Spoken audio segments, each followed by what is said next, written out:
This is CBC Radio 1, 990 AM, 89.3 FM in Winnipeg.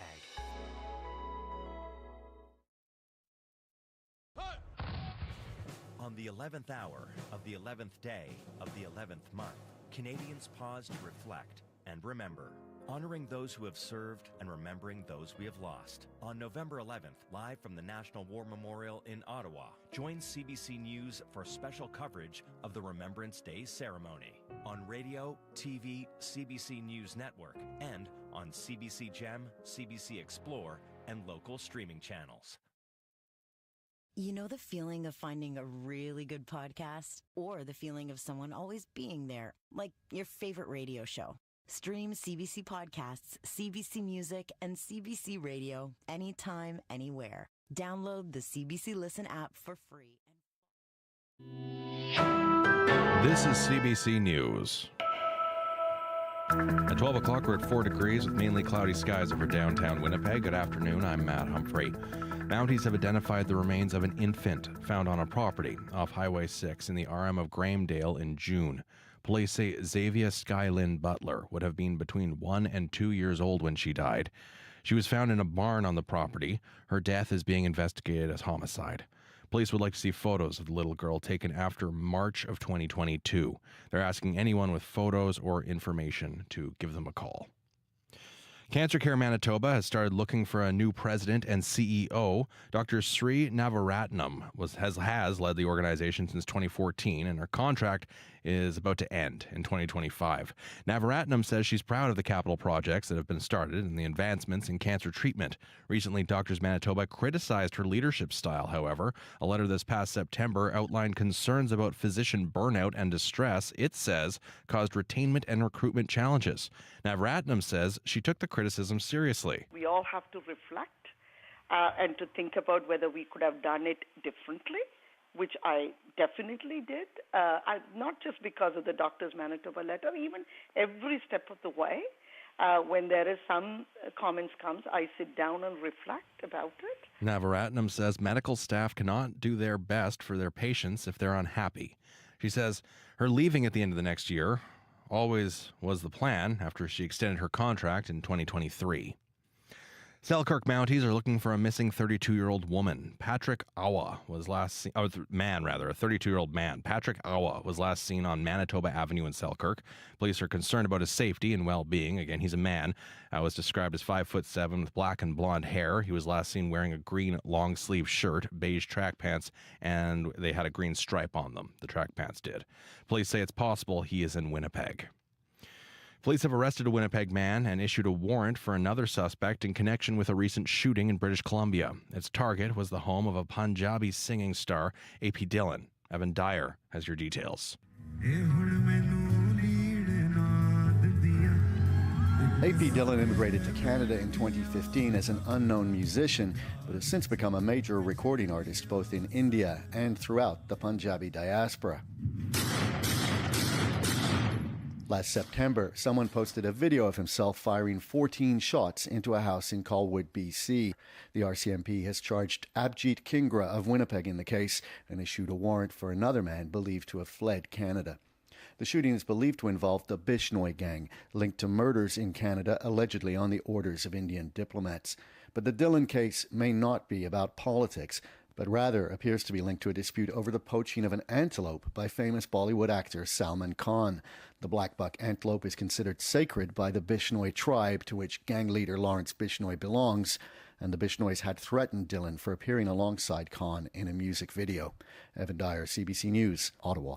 BC's ports may be disrupted again after the union representing foremen issued a 72-hour strike notice. The BC Maritime Employers Association says the union rejected its final offer. It says it will respond to the strike with a coast-wide lockout, but when that could occur is unclear. The union says the strike would include limited job action, including an overtime ban. The same weather system which brought devastating floods to eastern Spain is now soaking areas further south. Residents there are warned about possible flooding. And Valencia, in that region, people lost everything.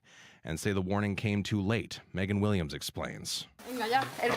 Rescue workers in Valencia, Spain, attach a thick wire cable to a massive concrete pole and hoist a car submerged in a ditch. More than 1,000 troops have been deployed to find any remaining survivors of the dozens and dozens still missing and to retrieve bodies. Earlier this week, torrential rain led to rivers of water sweeping across highways and railway tracks, wiping out bridges and homes and flooding thousands of hectares of lemon and orange orchards, main products of export for Spain. As the cleanup begins, anger is rising among the towns hardest hit as to why people weren't warned sooner.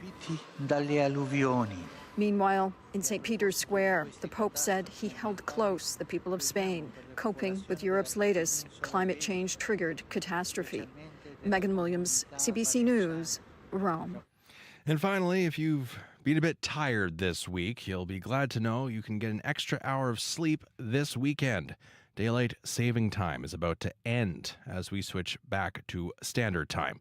And that means you can set your clocks back 1 hour early as of Sunday morning. The province of Manitoba also reminds you when changing clocks, you might as well check your smoke alarm as well as your carbon monoxide alarm to make sure they are in working order and beeping properly.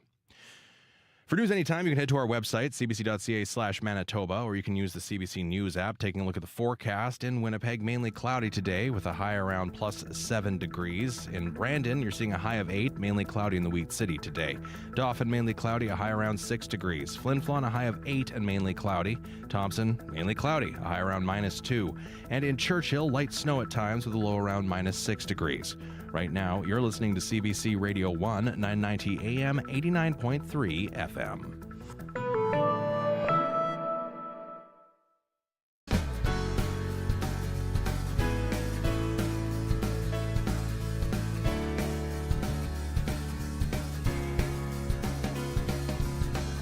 Good afternoon and welcome to Radio Noon. I'm Laurie Hoogstraten. It's November the 1st. We're post-Halloween. Is everybody hopped up on having candy for breakfast? Nothing wrong with that once in a while.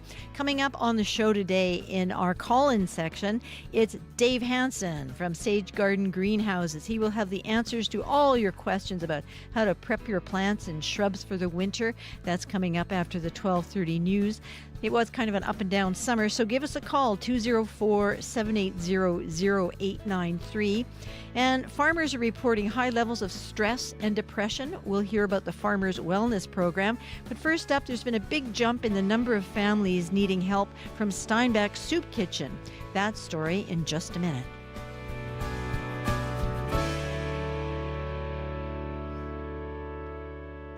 It's 7 minutes after 12 o'clock. You're at 89.3 FM, 990 AM. The demand for Steinbach's family lunch program is growing. The program, run through the city's soup kitchen, Soups On, has been around for a while, but now it needs to ramp up to meet the increasing need in the community. According to the most recent data from Food Banks Canada, the Steinbach situation is not unique. Nationally, visits to food banks have nearly doubled in 5 years. Joy Neufeld is the founder of Soups On. We reached her in Steinbach. Good afternoon. Hi. So how would you characterize the growing demand for the family lunch program? It's just how it is today. Families are finding it hard to meet ends meet. To meet all the criteria that's needed to support their family. And what factors are driving that increase? What is it that people are finding difficult? Low-income housing, the price of groceries, gas. Steinbach hasn't got public transportation, so people need a car. So that's all part of it. And how much has the demand grown? It's not 50%. I'm going to say 35, 40%. In June, at the end of the school year last year, we were supporting roughly 40 families. Now we're supporting 55 families, and that consists of 175 children. Tell me a bit more about the families. Who is it that's accessing the program? It's anybody. It's open to anybody. Families register. If they're new to the community, if they're just have been in the community for a while, but somebody's lost a job, it's open to anybody. Mm-hmm. And you say the demand has grown by 35 to 40%. Now, has that grown in any specific area? Is it more, seniors or families with children? Where's the growing demand most? Well, the family lunch program, it offers families that have kids attending the schools in the Hanover School Division. And this program all came around to be when a teenager in one of the schools was embarrassed and humiliating for him to accept a lunch that the school was offering, a lunch that the Soups On had provided to the school to reach out to the children living in poverty, and he was refusing it because it was embarrassing or humiliating. And so we offered to the families, come to Soups On Tuesday and pick up a week's worth of lunch supplies, and then you can go home and the children can make their lunches with their parents, make their lunches by themselves, and they can go to school with some dignity and don't have to put up with the embarrassment or humility. And so that started with one family. Now we're 55. So this is just for families who have children in the Hanover School Division. Mm-hmm. And what a good idea that was. It turned out to be amazing. It was an experiment with one family, happened to have 4 children in the schools. It just turned out it's maybe a unique program. I don't know if there's others in the province, but it's just turned out to be a really, really great thing. And again, kids have the dignity. They can pull a lunch out of their backpack like the rest of the kids. And it's just turned out to be a really great thing. And it really demonstrates, Joy, I think, how stigma still plays a role in people getting the help they need. Oh, tremendously. I frequently hear of stories. I might want to back up. Soups On has had a tremendous working relationship with the Hanover School Division for nearly 20 years. We supply Hanover School Division with lunch supplies and sometimes breakfast supplies, and they reach out to the students in those schools, to the children who have come without a lunch, or children from families living in poverty. And so, it's a tremendous program. We all know what a child must be feeling like when he hasn't had something to eat, maybe a minor headache, maybe an upset stomach, for sure not able to get along with his peers or maybe his teacher. Mm-hmm. And just feeding a child just makes sense. And tell me a bit about where the food comes from and how it gets channeled into the school program. Up until this fall, before the province introduced their school nutrition program, everything was by donation.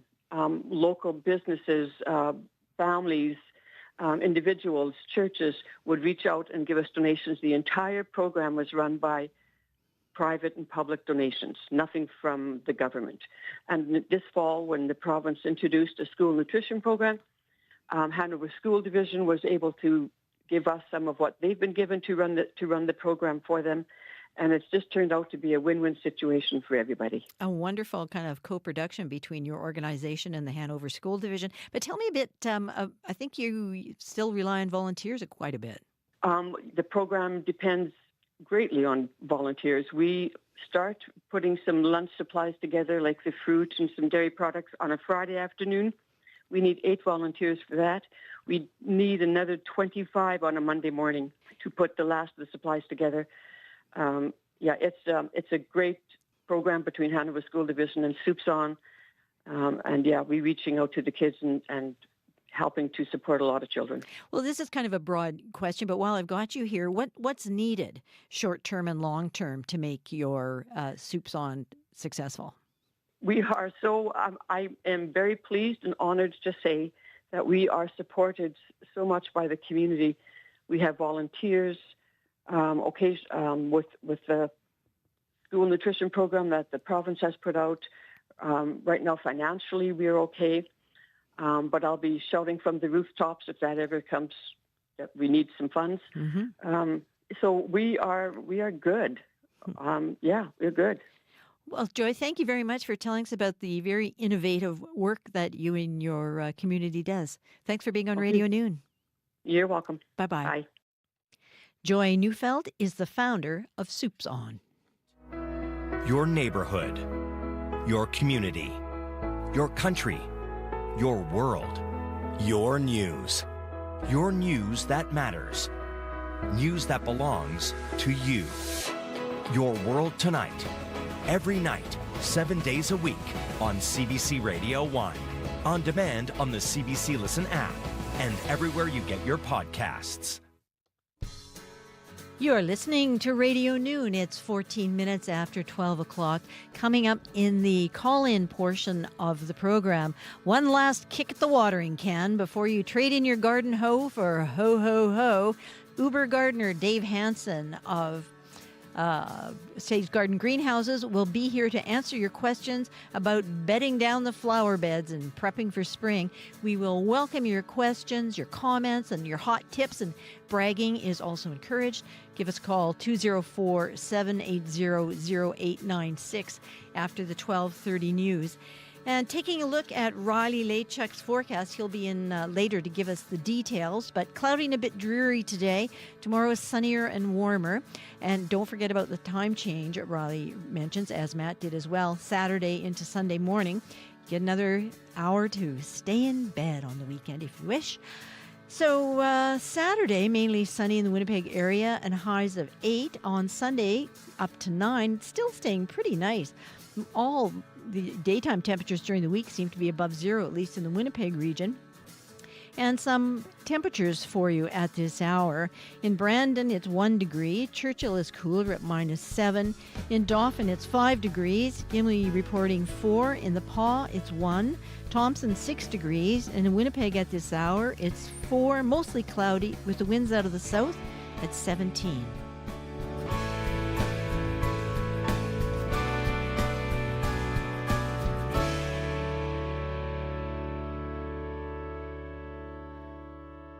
You're listening to CBC Radio 1, 89.3 FM, 990 AM.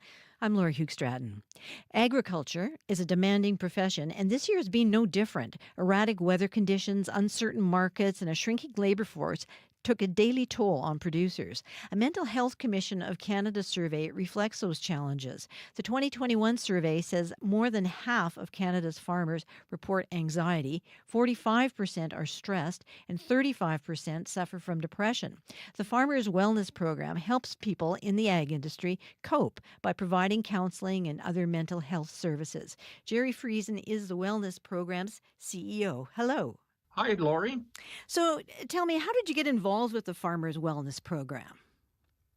Well, I guess there's a somewhat of a sordid history there, so to speak. I used to farm, and while I was farming, I was diagnosed with anxiety and depression.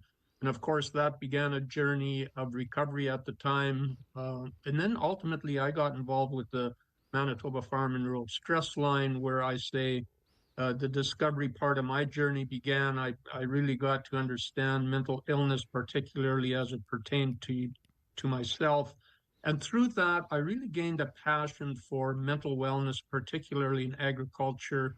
And so I did a lot of work in that area. I did a lot of presentations talking about my own story.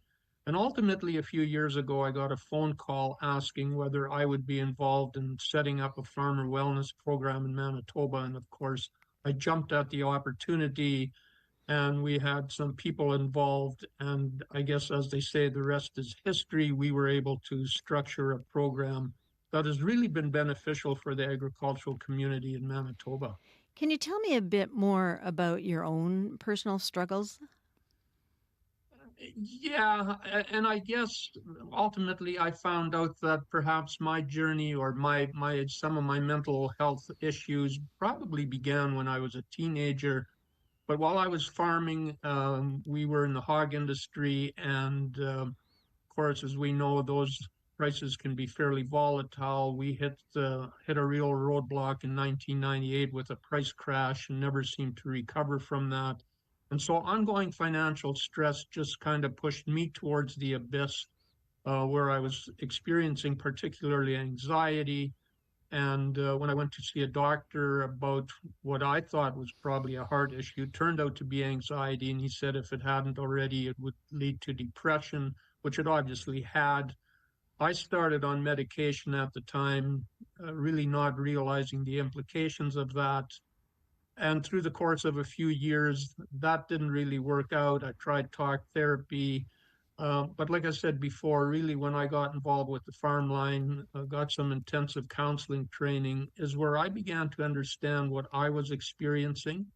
And so that's something I tell people that journey continues today. It's something I have to be very much aware of, very intentional about what I do to make sure I'm as mentally well as I possibly can be. And what would you say are the biggest stressors for farmers these days? Well, this ages me, but I often compare it to when I was growing up on a grain farm. Farming back then was relatively simple. These days, it's more complicated. There's more and more decisions farmers have to make. And a lot of those, of course, are things inside of their control, which nonetheless are stressful, wanting to make sure you make the right decision. But what I often say is it's things outside of their control that really, really create stress. And we can talk, of course, first and foremost, Mother Nature. We've all seen what's happened over the last few years with drought for a few years and then excessive moisture. We have disease issues in the poultry industry with avian influenza. There's this concern about African swine flu in the hog producers. And then there's government policies. There's threats of rail strikes, which we had just a few weeks ago. Trade actions such as China with canola.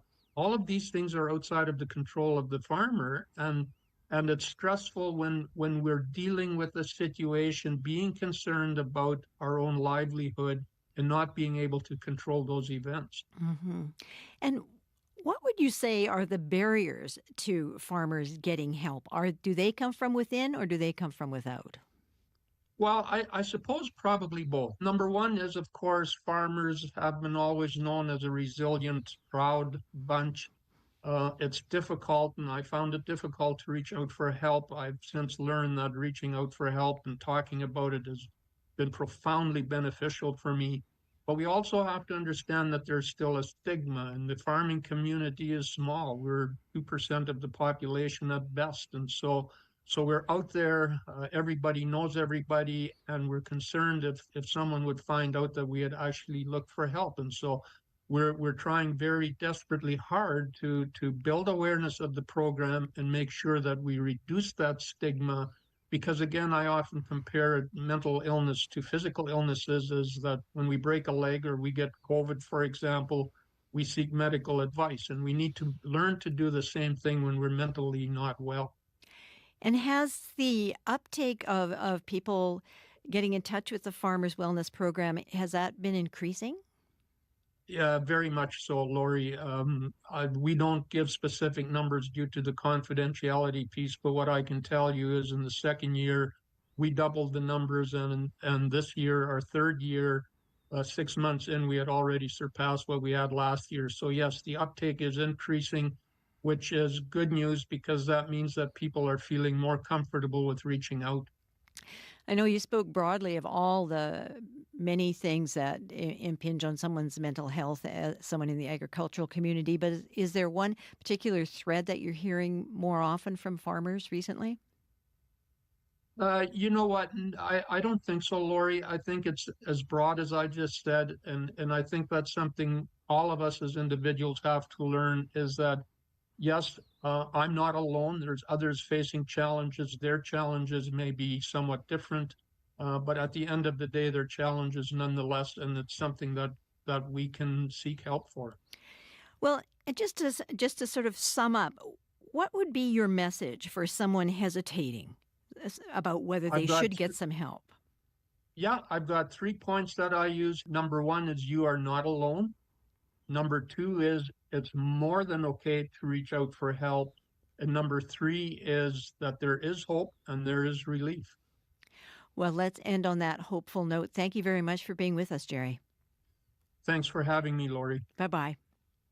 Bye. Jerry Friesen is the CEO of the Farmer Wellness Program and author of The Recovering Farmer. To contact Manitoba Farmers Wellness Program, visit manitobafarmerwellness.ca to book an appointment with a counselor.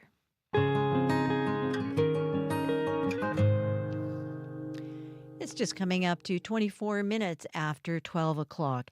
And Manitoba's Kendra Kay just released her new EP. Kendra says the theme for this latest project was Feel Good Country. From her new EP, here is Kendra Kay with Good Man.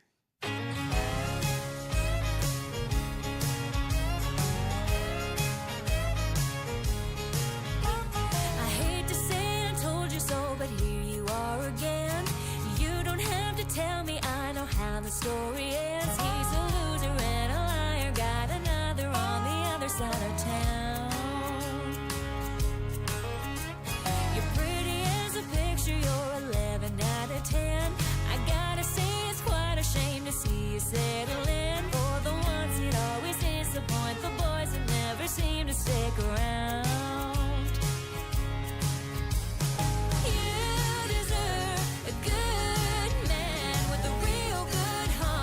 It's good with his hands. One of those knows when he's got a really good thing kind. Yeah, honey, you deserve a good man. Oh, as long as he ain't mine. The man is tough as leather, but he's sweet and tender too. No, he ain't hard to look at, and I don't mind if you do. And yeah, I know it, trust me, I got lucky. I wish he had a clone, but sis, you gotta find your own. You deserve a good man with a real good heart that's good with his hands. One of those knows when he's got a really good thing kind. Yeah, honey, you deserve a good man. Ooh, as long as he ain't mine.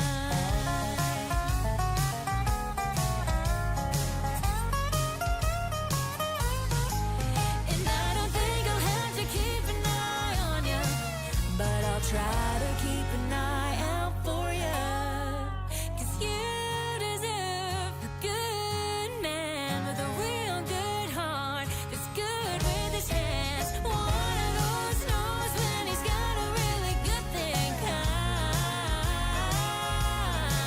Yeah, honey, you deserve a good man. Ooh, as long as he ain't mine.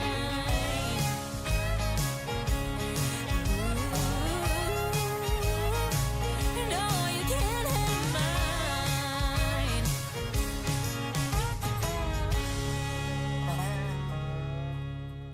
That was Kendra Kay with Good Man. You'll find that tune on her new self-titled LP, or EP, I guess we call it these days.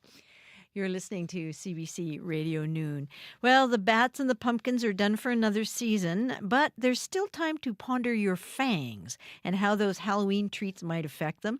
Nicole Keeley is a dental hygienist and the incoming president of the Newfoundland and Labrador Dental Hygienists Association. She spoke with CBC Radio about the least damaging way to approach whatever is left of your Halloween hoard.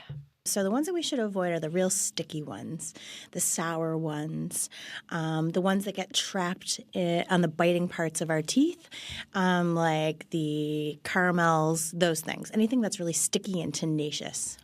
So the longer our teeth are exposed to sugar, the worse it is for the health of our teeth. But some of the ones that are a little easier on our teeth are things like chocolate, especially dark chocolate. Chocolate tends to clear out faster, so our saliva can get rid of it much quicker than something that's sticky and that's stuck in the grooves. So when we're talking about cavities, it is definitely more related to our diet, and not even just what we eat, but how we eat. There are so many more smaller snacks now. These little tiny, like even during Halloween, they're such tiny little snacks. So when it comes to cavities, it's more about how often we're putting them in our mouths. So by saving sweet treats for dessert, it helps limit the frequent snacking throughout the day.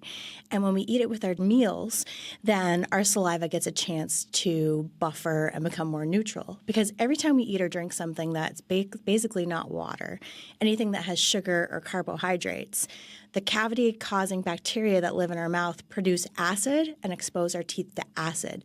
So it's more about how often versus how much. So by saving our treats with our meals, we're giving our saliva a break, and it helps keep our enamel strong. Nicole Kiley is a dental hygienist in St. John's. She's also the incoming president of the Newfoundland and Labrador Dental Hygienists Association. Hi, I'm Saroja Coelho, host of the Saturday afternoon call-in show Just Asking, now expanding to 2 hours. And I'm Ian Hannamansing, host of the Sunday afternoon call-in show Cross Country Checkup. Whether it's world events or what's happening in your backyard, every weekend we connect Canada live. That's Just Asking with Saroja Coelho, Saturday afternoons at 4 Eastern. And Cross Country Checkup with Ian Hannamansing, Sunday afternoons at 4 Eastern on CBC Radio 1. New this month on CBC Gem, 2 of Canada's longest-running shows are back for their 18th seasons. You're going to be introduced to a new world. Murdoch Mysteries brings more intrigue and invention as Detective Murdoch faces new challenges. I would say it's extremely bad form to arrest your new boss. And over at Heartland, life on the ranch rolls along at a more relaxed pace. Looks like Stetson's back to his old self. Season 18 of Murdoch Mysteries and Heartland. Watch free on CBC Gem. And coming up after the 12:30 news, how did your garden grow this season? Do you need some tips for putting it to bed? Dave Hansen will be here. Give us a call, 204-780-0893. The news is next. This is CBC News. At 12:30, we're at 5 degrees with mainly cloudy skies over downtown Winnipeg. Good afternoon, I'm Matt Humphrey. RCMP have identified the remains of an infant found on a property off Highway 6 in the RM of Grahamdale in June. Police say Xavier Sky Lynn Butler would have been between 1 and 2 years old when she died. She was found in a barn on the property. Her death is being investigated as homicide. Police would like to see photos of the little girl taken after March of 2022. They're asking anyone with photos or information to call RCMP. The search is on for a new president and CEO of Cancer Care Manitoba. Dr. Sri Navaratnam's term will come to an end in December next year. She says she's proud of the capital projects and advancements and treatments available since she arrived in 2014. There has been criticism of her leadership style, however. Doctors Manitoba wrote a letter saying it has concerns about her leadership style and physicians are burning out. Navaratnam says she took those concerns seriously. Only when the physicians do well, patient will get the best care. Like I would say, no one when they are unhappy or stressed could get the best care to anybody. I say this very commonly. Like I've never seen a sorrow bring something or sadness or stress bring a good productivity. Navaratnam says she always planned to move on after her term ends in December. Polio vaccinations will resume in Gaza after the campaign was interrupted last week by intense bombardment and mass evacuations. World Health Organization Chief Tedros Adhanom Ghebreyesus says a humanitarian pause in fighting has been agreed, but the area of that pause has been reduced to just Gaza City. The final phase of the campaign had aimed to reach an estimated 119,000 children under 10 years old. But achieving that target is now unlikely, as conditions in northern Gaza get worse every day. Tedros also warns Israel's decision to ban UN Palestinian refugee agencies is likely to increase the risk of disease outbreaks. And Selkirk Mounties are looking for a missing 32-year-old man. Patrick Awa was last seen on Manitoba Avenue in Selkirk. Police are concerned about his safety and well-being. Awa was described as 5'7" with black and blonde hair. He was last seen wearing a green long-sleeve shirt, beige track pants with a green stripe. Police say it's possible he is in Winnipeg, and anyone with information is asked to contact Selkirk RCMP or Crime Stoppers. And that's your CBC News from Winnipeg. Thank you very much, Matt. Back soon.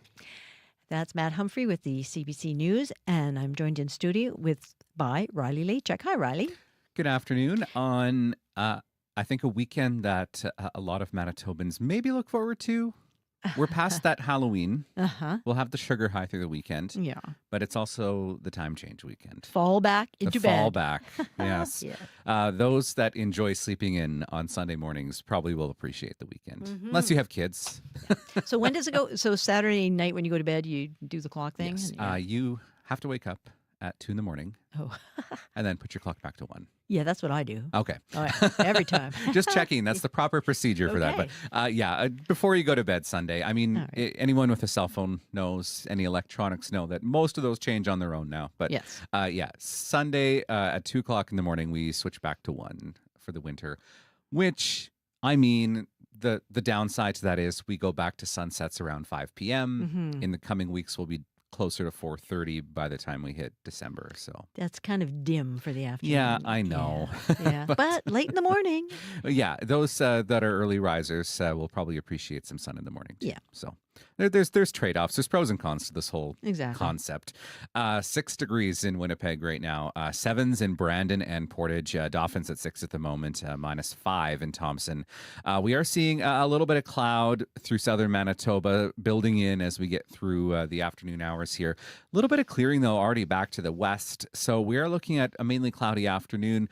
Little bit of clearing, though, in southern Manitoba as we get through. So I think even by 4 or 5 o'clock, we should start to see some breaks in that cloud, maybe a little bit of sun to wrap up the day. But we are looking at predominantly cloudy skies through southern Manitoba into northwestern Ontario through the afternoon hours.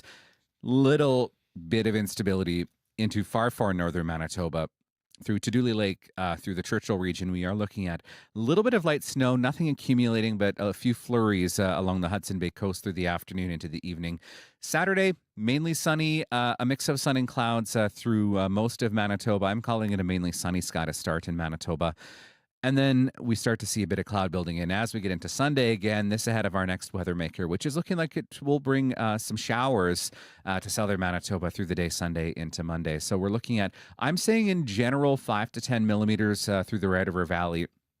Lesser amounts the further west and the further north you go, but we'll see a first surge of some showers early morning Sunday before we start to see more of that building in as we get into the afternoon hours. So a bit of a wet one on Sunday into early Monday morning. I think we've got a shot at 8 degrees in Winnipeg this afternoon. 9s back to the west. Thompson getting to the freezing mark this afternoon under a mix of sun and clouds.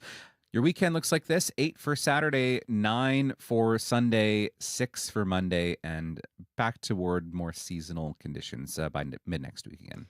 Well, thank you, Riley. And I'm calling it good gardening weather, which is, if you are indeed a gardener, are you? No. No, I can barely keep my balcony flowers alive in the summertime. So. Yeah, I kind of just let them die a lingering death over the fall. But we're going to have Dave Hansen with us, our call-in, so if the real gardeners out there can get some tips. Thanks very much. You're welcome.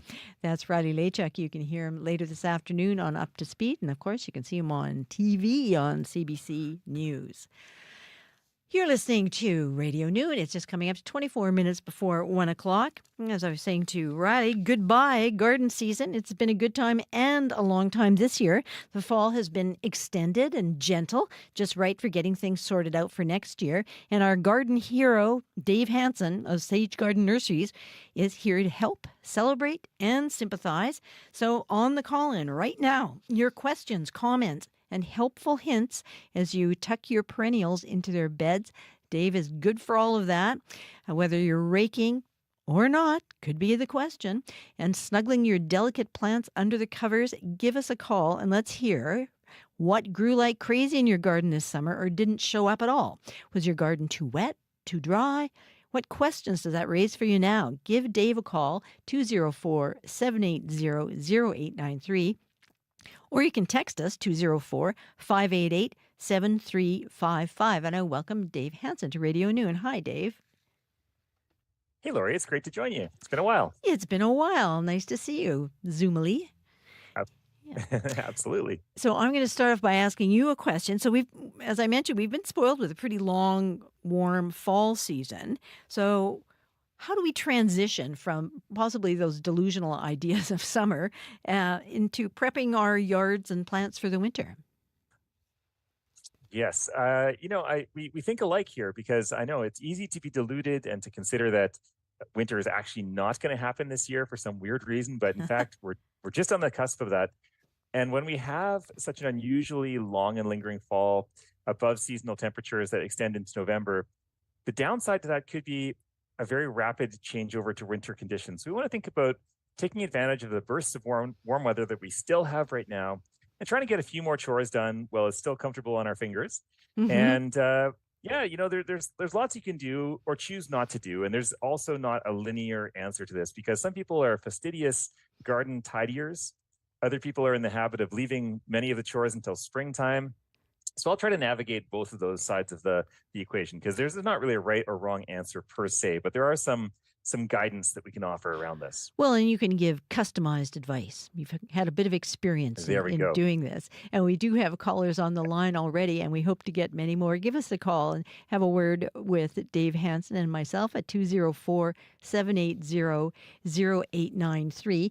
And we'll go straight to Bill. Hello, Bill. Hello. Hello. I hear you have a question about callus, and I'm ready to hear it too, because mine died a horrible death. So what's your question? Or how do you pronounce it anyway? Yeah, how do you pronounce it anyway? I say calla. What do you say? Callia? We're talking about calla lilies. Yeah, absolutely. So these are No, not I'm true sorry. lilies in the sense of, yeah. Oh, wait, maybe it's not calla lilies at all. I have those too, but I think I've got that covered. Coleus. Oh, coleus. Okay. Oh, okay. Got it. Nice. That's how you pronounce it, I believe. So how, Can I take it You're in right for on the the winter? Well, it's I'm so glad that you're leading with this question, because we do still have the opportunity to bring some of these plants indoors and keep them through the winter. And coleus, geraniums, dracaena, even snapdragons, there's so many petunias. These are all plants that can actually winter very reliably indoors, particularly if you have a bit of a brighter location. Some people have grow lights they can keep these under. And a lot of people will find that their coleus through the course of summer will get very large. And it can be harder to bring in that full-size plant. But one of the things coleus is really good at is propagating from stem cuttings. So you could take a whole windowsill full of stem cuttings right now and have smaller coleus plants that you winter indoors and kind of grow up and have ready for your 2025 gardening season. But if you have the space and you have the light, you can bring in those larger plants as well, and that would work beautifully inside. There you go, Bill. Going to do that? Yes, I can. Canna lily. I do have a canna lily in orange, and it's lovely. And I just brought it in a week ago, and it's still blooming. Oh, beautiful. Will that keep? Well, yeah, so those want to go into dormancy, right? So those canna lilies, they need to have a downtime through the winter. Typically, we would allow them to have some cold weather, which you've probably done, if you've left it outdoors. A little bit of frost is actually just fine to tell it time to wind down and to go to sleep for the winter months. Some people just winter them in their containers and don't water them for a couple of months and then get them ready to go once you get to late February into March. Other people will dig them out of the soil and let them, sort of like a root vegetable, like a potato or a garlic, let them harden off or kind of basically dry out on their outer skin for a bit before you store them, which extends their storage season. Right. Okay, Bill, your house is going to be crowded with greenery for the winter. Well, and my goodness, my wife's favorite flower. What? I can't even think of it. Oh, call us back when you know. Geranium. What's that? My geranium looks so good now. Can I leave it blooming all winter? Inside? Absolutely. Geraniums are one of those wonderful plants you can bring indoors, and even better than the coleus in a sense, because the geraniums tolerate our dry winter air and generally dry conditions beautifully. Whereas the coleus are so big and leafy, they can get droopy, they can shed a little bit more, which is fine. They hang in there. But the geraniums can actually look top-notch right through the winter if you have a sunny location for them. Maybe just deadhead those flowers as they fade and you'll get more blooms. And just a little bit of fertilizer, maybe monthly through the winter months. And that'll keep it absolutely gorgeous. Thanks for your call, Bill. We're imagining your house just full of blooms all winter. Thank you. Oh, that's a glorious color. Thank you. All right. Bye-bye. Give us a call, 204-780-0893, and join the conversation. We're going to go to Shirley. We have Shirley on the line. Hello. Hi there. And if it doesn't work, my mouth is still unfreezing from Venta this morning. Oh, okay. So this summer, I the side of my house, I redid it, and it's all like my friend said, don't call it soil, call it dirt. Mm-hmm. And underneath one part of it, it's going to be all beautiful ground cover that with stones in it. And I just got people gave me wild strawberries, succulents, moss, thyme. Those are all in right now. But my question is, against the house, we found a hidden sidewalk.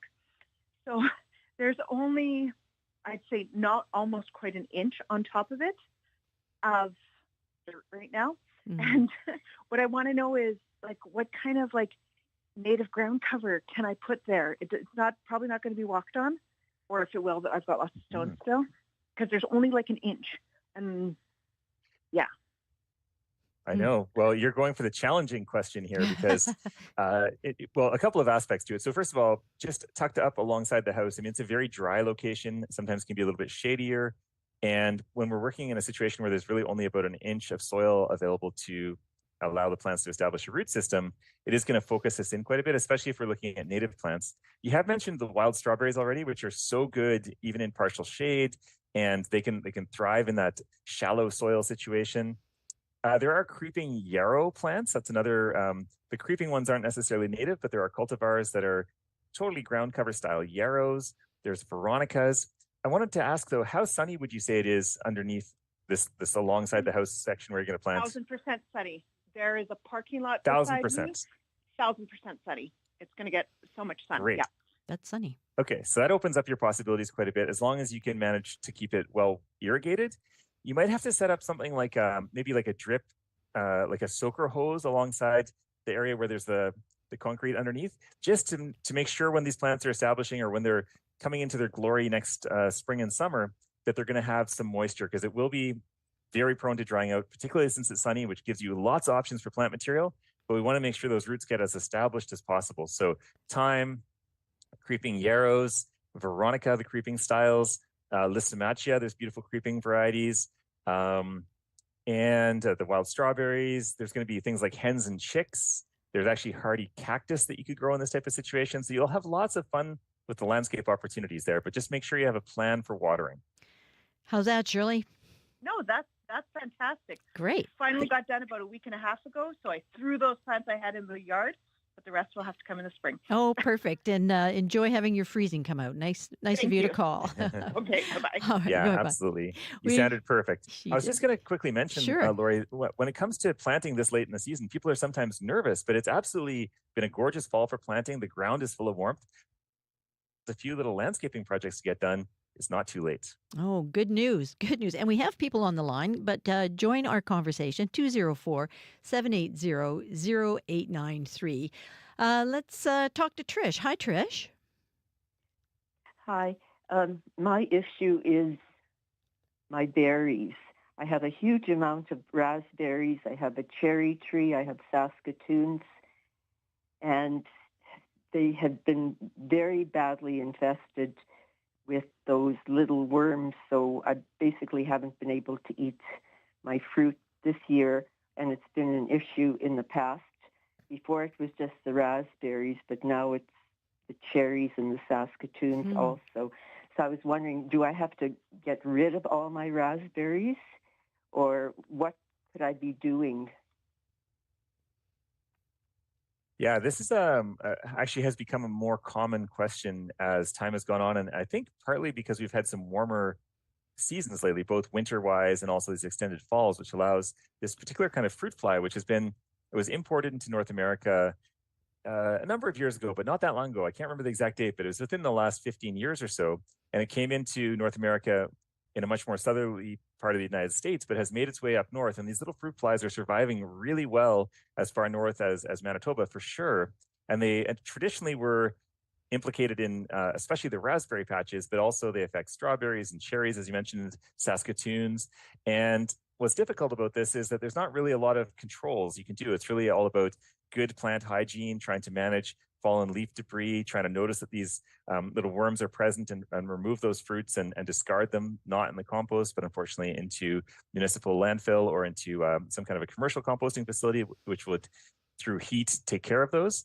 So I'd say that if you have a significant load of these pests right now, which unfortunately that's what you're describing, you're going to have to proceed cautiously. You're going to have to do a lot of tidying up. And one of the questions that I thought might come up today is the idea of, should I really diligently and completely tidy up the garden or leave some of it for habitat for beneficial insects and those types of things?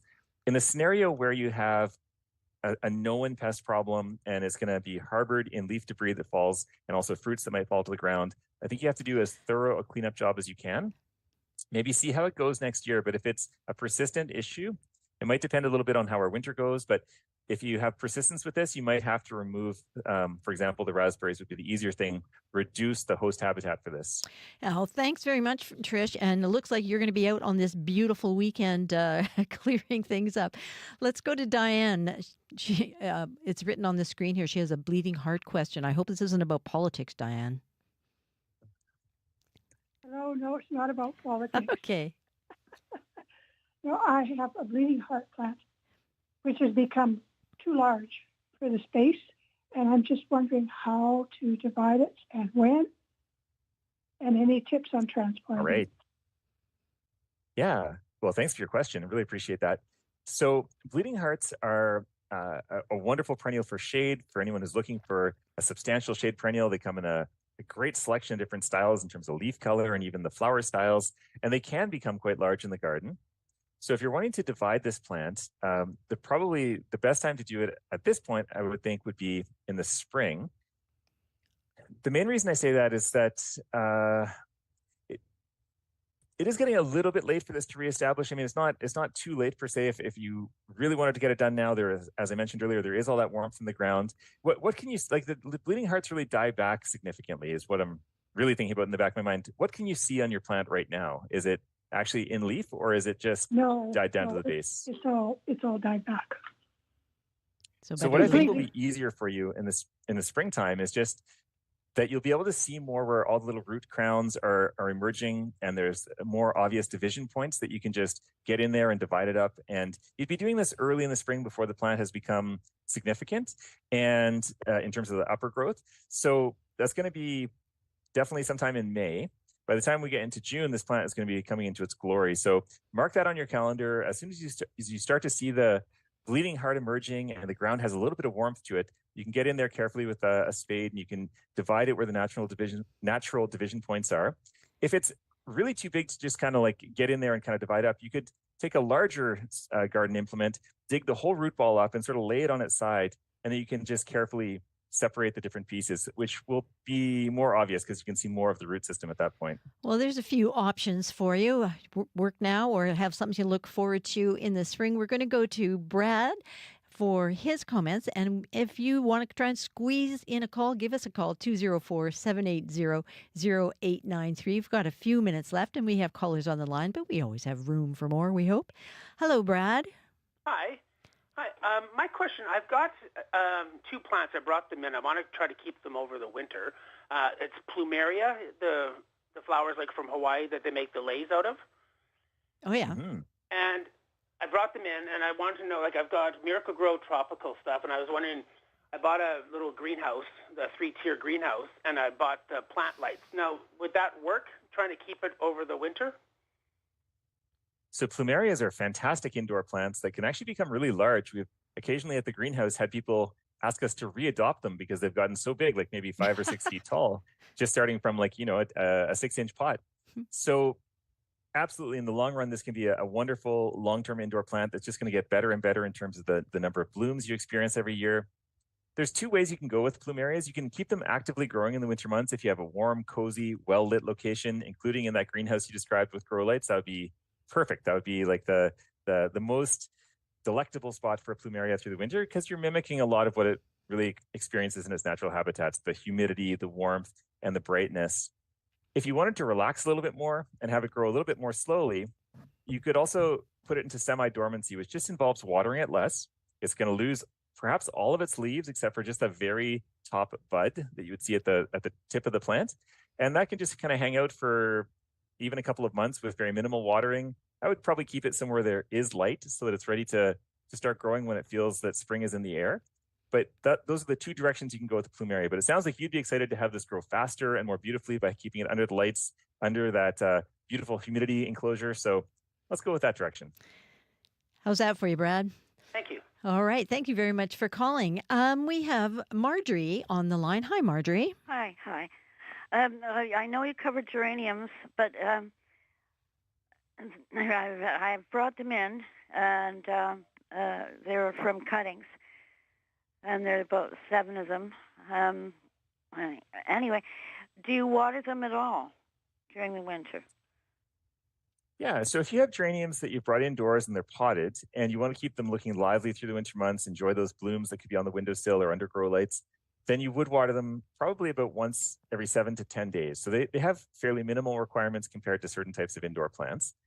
If you don't water them for a bit, they tend to get scruffy, but they don't die. So that's a nice thing about geraniums. They can be very, very forgiving, but they'll start to shed some leaves, especially the inner and lower leaves will turn yellow and they'll just become scruffy looking. You have to crunch those leaves off, but just carry on. The plants will be A-okay. Another strategy with geraniums, just like with the plumeria, you can actually put them into full dormancy. In this case, you would dig them out of the soil. You actually hang them upside down in brown paper bags and store them in your pantry or in your basement, and they just hang out literally for the winter months. But I find that that's a little bit more work, and it's also a little bit more iffiness. If you forget about them for too long or you don't get them repotted at the right moment as we head into spring, then they can falter. So I just like to leave them in pots, water them every 7 to 10 days and let them have some sunshine and enjoy the beautiful blooms. Well, there's a few options for you, Marjorie. Hope that works. Aphids, a few of them, I've noticed on the leaves there are black marks. Uh-oh. Okay, so black marks, they may or may not be aphids. Like aphids normally would be on the undersides of those upper leaves. They would be very obvious to the visible, just naked eye. And I would say just start by rinsing any of your houseplants that you're bringing from outdoors inside, just under fast flowing fresh water. So take them to the shower, to a laundry sink, just give them a really good rinse off. It certainly won't harm your plants. It'll make them look more vibrant, and it washes away those soft-bodied pests that can come inside. And it not only washes them off, but it can actually damage them in such a way that they just die off. And so it's much easier than using some kind of a spray. Maybe mark this on your calendar to repeat every so often, because it really goes a long ways to ensuring pests don't become an issue indoors. Well, good luck with that, Marjorie. We're just going to try and squeeze in one more call. We have Lynn on the line. Lynn, you're our final caller. What's your question? Okay. We've had, I did some planting about 10 days ago, bulbs, tulips and daffodils. This morning, after a busy Halloween night, I found something odd lying on the grass. Thought at first it might be a marshmallow or something of that nature, but it appears that the squirrels have been after the bulbs and had a chew and then tossed the bulb onto the grass. But looking more carefully, there are holes where I had planted these bulbs. Are there any tips to ward off the pesky squirrel activity? Yeah, so it is full-on bulb planting season right now. It is not at all too late. We have perfect conditions right now. So anyone listening who wants to plant bulbs, go for it. But when it comes to preventing squirrels from digging them up, probably the most effective thing is to lay something like chicken wire across where you've planted and just secure that simply. They're going to be very aggravated by just the abrasion of trying to rub through that metal, and they'll give up and move on to acorns or some other easier bounty. But it is not uncommon at all where you have lots of squirrels, especially in urban areas. They love to dig up bulbs, and it's frustrating because they don't do much with them other than just dig them up, put them somewhere else, and you find them on your lawn, or you don't see them come up in the springtime. So chicken wire or hardware cloth, something like that, just laid over top. I know it's sort of unsightly and it's not the nicest thing to have to do, but it's really effective. Well, we're going to have to leave it there. That's some good advice. Ha, ha, ha, squirrels under the chicken wire. Good luck. And thanks, Dave. Thanks for being with us. It's always such a pleasure to speak with you again. And you always provide such good advice and range of advice and comfort. Comfort to all the gardeners out there. Thanks again. Yes. Well, I know it's a journey. So thanks for having me. Look forward to hearing about everyone's garden success. Absolutely. That's Dave Hansen, co-owner of Sage Garden Greenhouses, and his podcast is called The Grow Guide on thegrowguidepodcast.com. You're listening to Radio Noon, and in the studio with me now is Faith Fundal, host of Up to Speed. Hi. Lori, I imagine the next two people I'm about to mention are probably also looking for some luck. As you know, the polls are showing a close race between Vice President Kamala Harris and former President Donald Trump. We're going to talk about the work that the Fifth Estate has done at looking how the conflict in the Middle East and other things are having a big impact on the race. So we'll hear more from the Fifth Estate coming up on the program. And we have heard that Manitoba Arts Council has received the biggest funding in decades, according to a provincial news release. We're going to hear from one Winnipeg musician about how they feel about that and all sorts of other things coming up on the program today. Good news. Thank you. Thank you. Thanks. Faith Fundal. You can hear them on Up to Speed from 3 to 6 this afternoon. I'm Laurie Hoogstraten. And I've got time just to say thank you very much to Marshall Hodgins, our technician, our director, Wendy Parker, our YouTube live stream person, Kevin Nipatebo. I'm Laurie Hoogstraten, and I'll talk to you again on Monday. Enjoy the Halloween candy. Enjoy the weekend. Don't forget to set your clocks back. Talk to you soon. Bye.